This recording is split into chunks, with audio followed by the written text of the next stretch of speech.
നമസ്കാരം. ഖ്വാജ ആസിഫ് ആ പേര് കേൾക്കുമ്പോൾ പെട്ടെന്ന് പരിചയമുള്ള പേരാണോ എന്ന് പ്രേക്ഷകർക്ക് തോന്നാം. പരിചയമുള്ള പേരാണ്. കാരണം ഓപ്പറേഷൻ സിന്ദൂറിൻ്റെ സമയത്ത് പാകിസ്ഥാന് വേണ്ടി പാകിസ്ഥാൻ യുദ്ധത്തിൽ വിജയിച്ചു കൊണ്ടിരിക്കുകയാണ് എന്നുള്ളൊരു പ്രതീതി ലോകത്തിൻ്റെ മുമ്പിൽ സൃഷ്ടിക്കുവാൻ വേണ്ടി അവരിറക്കിവിട്ട അവരുടെ പ്രതിരോധ മന്ത്രിയാണ് ഖ്വാജ ആസിഫ്. അദ്ദേഹത്തിൻ്റെ ഒരു പ്രസിദ്ധമായിട്ടുള്ള ഒരു അഭിമുഖം സാമൂഹ്യ മാധ്യമങ്ങളിൽ ഇപ്പോഴും ലഭ്യമാണ്.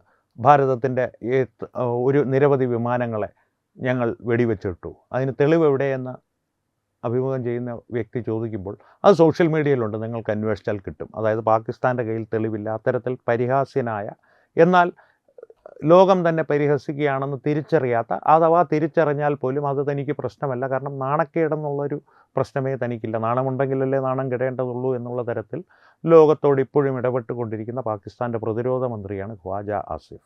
ഈ ഖ്വാജ ആസിഫിനെ ഇപ്പോൾ എടുത്തു പറയുവാനുള്ള കാര്യം, അല്ലെങ്കിൽ ഖ്വാജ ആസിഫ് എന്നുള്ളൊരു കോമാളിയുടെ പേരിപ്പോൾ പരാമർശിക്കുവാനുള്ള കാര്യം, ഇക്കഴിഞ്ഞ ദിവസം അദ്ദേഹത്തിൻ്റെ ഒരു ചിത്രം സാമൂഹ്യ മാധ്യമങ്ങളിലൂടെ അതീവ രഹസ്യമായി നടന്ന അദ്ദേഹത്തിൻ്റെ ഒരു കൂടിക്കാഴ്ച, അദ്ദേഹം നടത്തിയൊരു കൂടിക്കാഴ്ചയെ സംബന്ധിച്ചുള്ളൊരു ചിത്രം സാമൂഹ്യ മാധ്യമങ്ങളിലൂടെ പുറത്തു വന്നിരുന്നു.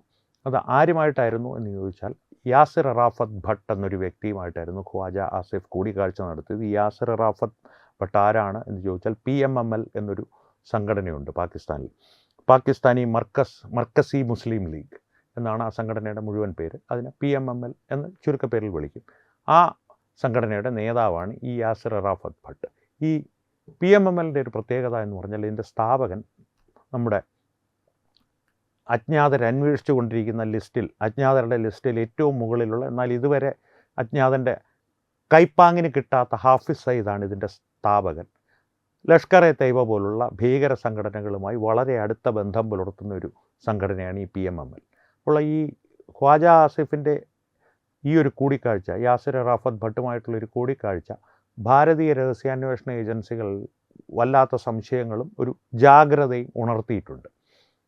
ഭാരതീയ രഹസ്യാന്വേഷണ ഏജൻസികൾ പറയുന്നത് ഭാരതത്തിനെ ലക്ഷ്യമിട്ട് പുതിയ ഭീകരാക്രമണങ്ങൾക്ക് പദ്ധതിയിടുവാൻ വേണ്ടിയിട്ടാണ് ഖ്വാജ ആസിഫ് ഇപ്പോൾ യാസിർ അറാഫത്ത് ഭട്ടിനെ കണ്ടിരിക്കുന്നത്. കാരണം ഇപ്പോൾ അടുത്തയിടെയായിട്ട് പാകിസ്ഥാന്, ദാരിദ്ര്യത്തിൽ മുഴുകിയിരുന്ന പാകിസ്ഥാന് അമേരിക്കയുടെ വിടുപണി ചെയ്തതിൻ്റെ ഫലമായി IMFൽ നിന്ന് ഒരല്പം സാമ്പത്തിക സഹായം ലഭിച്ചിട്ടുണ്ട്. അതോടുകൂടി സാമ്പത്തിക സ്രോതസ്സുകൾ പലതും അടച്ച് ഭാരതം ഏതാണ്ട് ശ്വാസം മുട്ടിച്ചുകൊണ്ടിരുന്ന പാകിസ്ഥാനിലെ ഭീകരവാദ പ്രസ്ഥാനങ്ങൾക്ക് ഒരു പുത്തൻ ഉണർവ് കിട്ടിയിട്ടുണ്ട്, താൽക്കാലികമായിട്ടെങ്കിലും. അതുകൊണ്ട് തന്നെ ആ ഒരു സാമ്പത്തിക സഹായം ലഭിച്ചത് ഉപയോഗിച്ച് പാകിസ്ഥാനിലെ ജനങ്ങൾക്ക് അരിയും ഇന്ധനവും ഒന്നും കൊടുത്തില്ലെങ്കിൽ പോലും ഭാരതത്തിൻ്റെ മേൽ ഭീകരാക്രമണം നടത്തണം. അതാണല്ലോ പാകിസ്ഥാൻ്റെ ഒരു പ്രഖ്യാപിത ലക്ഷ്യം തന്നെ, അവരുടെ ഒരു അടിസ്ഥാന തത്വം തന്നെ. ആ ലക്ഷ്യവുമായി മുന്നോട്ട് പോകുവാനുള്ള ചില പുതിയ പദ്ധതികൾ ആസൂത്രണം ചെയ്യുവാൻ വേണ്ടിയിട്ടാണ് ഖ്വാജ ആസിഫ് യാസിർ അറാഫത്ത് ഭട്ടിനെ പോയി കണ്ടത് എന്നാണ് ഭാരതീയ രഹസ്യാന്വേഷണ ഏജൻസികൾ വിശ്വസിക്കുന്നത്. അതുകൊണ്ട് തന്നെ അതിർത്തി പ്രദേശങ്ങളിൽ മാത്രമല്ല, ഭാരതത്തിലൊട്ടാകെ പുതിയ ജാഗ്രതാ നിർദ്ദേശം കഴിഞ്ഞ കുറച്ചു കാലമായി ഒരു സ്ഥിരമായ ജാഗ്രതാ നിർദ്ദേശം ഭാരതത്തിലൊട്ടാകെ നിലനിൽക്കുന്നുണ്ട്. ഡൽഹി ബോംബ് സ്ഫോടനത്തിൻ്റെ പശ്ചാത്തലത്തിലാണെങ്കിലും അതിനു മുൻപ് തന്നെ പല നിഗൂഢമായ നീക്കങ്ങളും ഭാരതത്തിൻ്റെ വിവിധ ഭാഗങ്ങളിൽ ഭാരതത്തിൽ ആഭ്യന്തര പ്രശ്നങ്ങൾ ഉണ്ടാക്കുവാനുള്ള പദ്ധതികൾ നടപ്പാക്കുന്നതിന് വേണ്ടി നടക്കുന്നുണ്ട് എന്നുള്ളത് വ്യക്തമായ കാര്യമാണ്.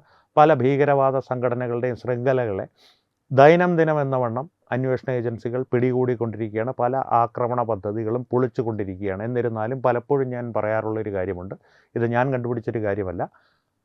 ഭീകരവാദികൾക്ക് ഒരു തവണ വിജയിച്ചാൽ മതി. നമ്മുടെ രഹസ്യാന്വേഷണ ഏജൻസികൾക്കും സുരക്ഷാ സേനയ്ക്കും സൈന്യത്തിനും എല്ലാ തവണയും വിജയിക്കണം. അത് സാധ്യമല്ല. കാരണം അത് എല്ലാ തവണയും സാധ്യമല്ല. കാരണം 100% വിജയം എന്നുള്ളത്, പ്രത്യേകിച്ച് ഭാരതത്തെ പോലെ 180 കോടി ജനസംഖ്യയുള്ള ഒരു പ്രദേശത്ത്, ഒരു ഭൂപ്രദേശത്ത് സാധ്യമായൊരു കാര്യമല്ല.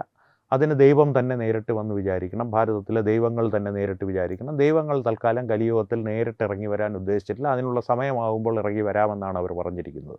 അതുകൊണ്ട് തന്നെ സുരക്ഷാ സേന നിതാന്ത ജാഗ്രത പുലർത്തുന്നുണ്ട്, അന്വേഷണ ഏജൻസികളും നിതാന്ത ജാഗ്രത പുലർത്തുന്നുണ്ട്. പക്ഷേ ഇതിൽ നിന്ന് നാം ശ്രദ്ധിക്കേണ്ട ഒരു കാര്യം, ഇത്തരത്തിൽ PMML പോലുള്ള ഒരു ഭീകരവാദ സംഘടനയ്ക്ക് നേരിട്ട് ഭാരതത്തിൻ്റെ അകത്തേക്കൊരു ആക്സസ് ഉണ്ട് എന്ന് ഇതുവരെ വ്യക്തമായിട്ടില്ല. പക്ഷേ ലഷ്കർ എ തൈബ, ജെയ്ഷെ മുഹമ്മദ് പോലുള്ള ഭീകരവാദ സംഘടനകൾക്ക് നിരവധി പ്രദേശങ്ങളിൽ, അതിർത്തി പ്രദേശങ്ങളിൽ മാത്രമല്ല, നമ്മുടെ നഗരങ്ങളിൽ പോലും, മുംബൈ, ഡൽഹി, കൽക്കട്ട, ഹൈദരാബാദ് പോലുള്ള നഗരങ്ങളിൽ പോലും അവരുടെ അനുഭാവികൾ, അവരോട് ഒരു അനുകൂല മനോഭാവം പുലർത്തുന്ന വ്യക്തികൾ ഈ നഗരങ്ങളിലെല്ലാം ഉണ്ട്. വ്യക്തികളെന്ന് പറഞ്ഞാൽ ഒരാൾ മാത്രമെന്ന് പറയേണ്ട, ഒരു സംഘങ്ങൾ തന്നെ പലതായി വിഘടിച്ച് ഈ നഗരങ്ങളിലെല്ലാം പ്രവർത്തിക്കുന്നുണ്ട്, അല്ലെങ്കിൽ ഇപ്പോഴും സ്ലീപ്പർ സെല്ലുകളായി ഉണ്ട് എന്നുള്ളത് വസ്തുതയാണ്. കാരണം ആലോചിച്ച് നോക്കൂ, ഇത്തരത്തിലുള്ള ഉമർ നബി എന്നുള്ളൊരു വ്യക്തി, ഡൽഹി സ്ഫോടനത്തിൻ്റെ ആസൂത്രകൻ, അല്ലെങ്കിൽ ആ ബോംബ് സ്ഫോടനത്തിൽ ഹോറിഫൈഡ് ആയിട്ടുള്ള ഭീകരവാദി, ആ ഭീകരവാദി അന്വേഷണ ഏജൻസികളുടെ ഒരു നിരീക്ഷണ പട്ടികയിൽ എവിടെയും ഇല്ലാത്തൊരു വ്യക്തിയായിരുന്നു.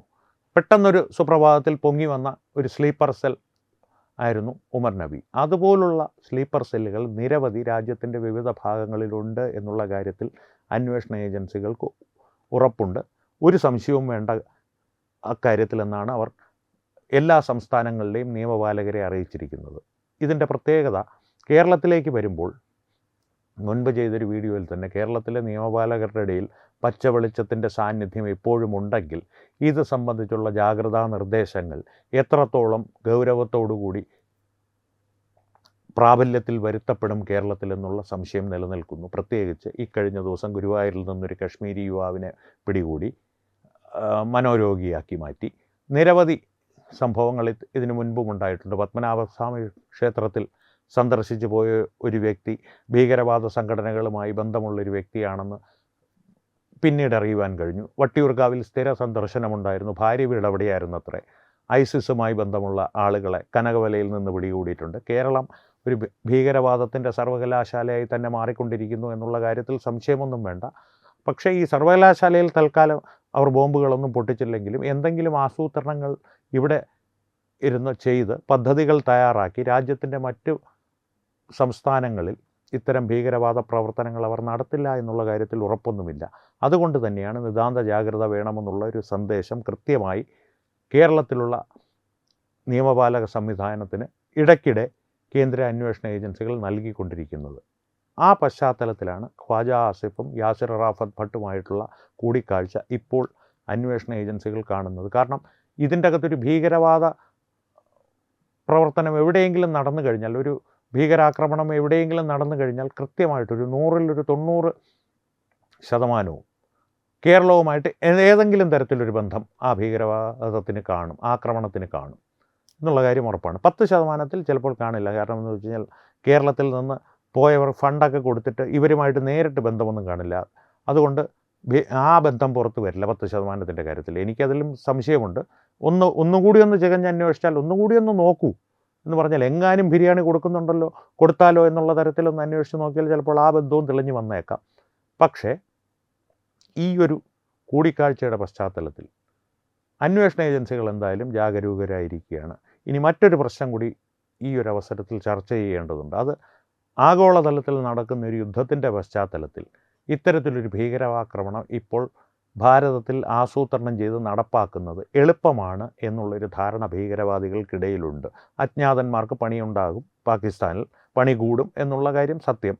പക്ഷേ അതിലൊരു വസ്തുതയുണ്ട്. കാരണം ഒരു കുഴപ്പം, ഏതെങ്കിലും ഒരു തരത്തിൽ വലിയൊരു കുഴപ്പം ഭാരതത്തിൻ്റെ ഉള്ളിൽ സൃഷ്ടിക്കുവാൻ വേണ്ടി വെമ്പി നിൽക്കുന്ന നിരവധി ആളുകൾ ഭാരതത്തിൻ്റെ ഉള്ളിൽ തന്നെ ഉണ്ട്. അവർക്ക് നേരിട്ട് ലഷ്കർ എ തൈബയുമായിട്ട് ബന്ധമൊന്നും വേണമെന്നില്ല. പക്ഷേ ഇത്തരത്തിലുള്ള ഒരു ഉദാഹരണം പറഞ്ഞു കഴിഞ്ഞാൽ, വളരെ കാലമായിട്ട് ജെൻസി പ്രക്ഷോഭം ഏതെങ്കിലും ഒരു തരത്തിൽ ഇളക്കി വിട്ട് രാജ്യത്ത് കുഴപ്പം സൃഷ്ടിക്കുവാൻ നടക്കുന്ന നമ്മുടെ പ്രതിപക്ഷ നേതാവ്, വ്യാജഗാന്ധി കുടുംബത്തിലെ യുവരാജാവ്. ഈ യുവരാജാവ് ഒരു പക്ഷേ ലഷ്കർ എ തൈബയുമായിട്ട് യാതൊരു ബന്ധവുമുള്ള ആളായിരിക്കില്ല. പക്ഷേ ലഷ്കർ എ തൈബ പോലുള്ളൊരു ഭീകരവാദ സംഘടനയ്ക്ക്, അല്ലെങ്കിൽ ഈ PMML പോലുള്ള ഒരു സംഘടനയ്ക്ക് ഉപയോഗിക്കുവാൻ കഴിയുന്ന ഒരു ചട്ടുകമായിട്ട് ഈ യുവരാജാവ് മാറിയേക്കാം. യുവരാജാവ് ഒരു വ്യക്തി മാത്രമാണ്. അരവിന്ദ് കെജ്രിവാൾ ആകാം, മമതാ ദീദിയാകാം. മമതാ ദീദിക്ക് പിന്നെ ഇതൊക്കെ ഇവരുമായിട്ട് നേരിട്ട് ബന്ധമില്ല എന്ന് പറഞ്ഞാലാണ് അത് വിശ്വസിക്കാനാണ് പ്രയാസം. തെളിവൊന്നുമില്ല, എന്നാലും ബന്ധമില്ല എന്നുള്ളത് വിശ്വസിക്കാൻ അല്പം പ്രയാസമാണ്. അത്തരത്തിലുള്ള വ്യക്തികളുണ്ട്. രാഹുൽ ഗാന്ധിയെ പോലുള്ളവരുണ്ട്. കേരളത്തിലേക്ക് വന്നാൽ നിരവധി ആളുകളെ കാണാം. ഇത്തരത്തിലുള്ള വ്യക്തികളെ ഉപയോഗിച്ച് ഒരു ബോംബ് സ്ഫോടനം അല്ലെങ്കിൽ ഒരു കൂട്ടക്കൊല നടത്തുന്ന ഒരു ഭീകരവാദ പ്രവർത്തനങ്ങളല്ലാതെ മറ്റെന്തെങ്കിലും രീതിയിലുള്ള കുഴപ്പങ്ങൾ സൃഷ്ടിക്കുവാനും ഇവർ ശ്രമിച്ചേക്കാം. ഒരു സാമ്പത്തിക പ്രതിസന്ധി ഉണ്ടാക്കുവാനുള്ള എന്തെങ്കിലും ഒരു തരത്തിലുള്ള നീക്കങ്ങൾ. ഇപ്പോൾ ഒരു ഉദാഹരണം പറഞ്ഞു കഴിഞ്ഞാൽ, അപകടമാണെന്ന് തന്നെ ഇപ്പോഴും പോലീസ് പറയുന്ന തൃശ്ശൂർ ഒരു ഉണ്ടായ ഒരു ദുരന്തം, ആ ദുരന്തം പോലൊരെണ്ണം ഏതെങ്കിലും ഒരു ഓയിൽ റിഫൈനറിയിൽ സംഭവിക്കുന്ന കാര്യമൊന്ന് ആലോചിച്ച് നോക്കി. ഈ കഴിഞ്ഞ ദിവസം ഒരു ഓയിൽ റിഫൈനറിയിൽ അത്തരത്തിലൊരു തീപിടുത്തമുണ്ടായി. പെട്ടെന്ന് തന്നെ അത് നിയന്ത്രണ വിധേയമാക്കിയത് കൊണ്ട് സ്ഥിതിഗതികൾ വഷളായില്ല. അത്തരത്തിലുള്ള ഏതെങ്കിലും പ്രവൃത്തികൾ ലക്ഷ്യമിട്ട് കൂട്ടക്കൊല നടത്തണ്ട, പക്ഷേ രാജ്യത്തൊരു സാമ്പത്തിക പ്രതിസന്ധിയോ അല്ലെങ്കിൽ ഒരു ഇന്ധനക്ഷാമമോ സൃഷ്ടിച്ച് ഒരു കലാപം ഉയർത്തിവിടാൻ അല്ലെങ്കിൽ തെരുവിൽ പ്രക്ഷോഭങ്ങൾ ഇളക്കി വിടുവാനുള്ള ഒരു ശ്രമങ്ങൾ നടക്കാം. അത്തരത്തിലുള്ള നിരവധി സാധ്യതകൾ തെളിഞ്ഞു നിൽക്കുന്നുണ്ട്.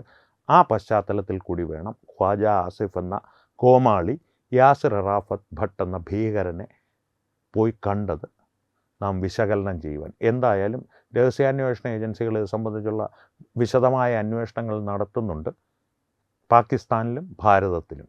കൂടുതൽ വിവരങ്ങൾ അറിയുന്നതനുസരിച്ച് പ്രേക്ഷകരുമായി അത് പങ്കുവയ്ക്കാം. വീണ്ടും കാണാം. നന്ദി, നമസ്കാരം.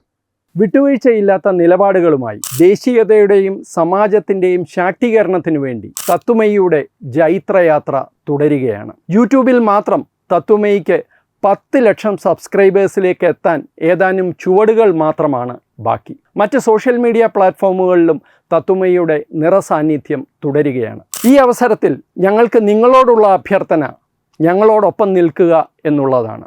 നിങ്ങൾ ഉപയോഗിക്കുന്ന ഏത് സോഷ്യൽ മീഡിയ പ്ലാറ്റ്ഫോം ആണെങ്കിലും ഞങ്ങളുടെ വരിക്കാരാകുക, ഞങ്ങളെ സബ്സ്ക്രൈബ് ചെയ്യുക, നിങ്ങളുടെ സുഹൃത്തുക്കളിലേക്ക് തത്വമയിയുടെ ഈ സന്ദേശം പ്രചരിപ്പിക്കുക. ഞങ്ങളോടൊപ്പം നിൽക്കൂ, രാഷ്ട്രത്തോടൊപ്പം നിൽക്കൂ, ദേശീയതയ്ക്കൊപ്പം സഞ്ചരിക്കൂ.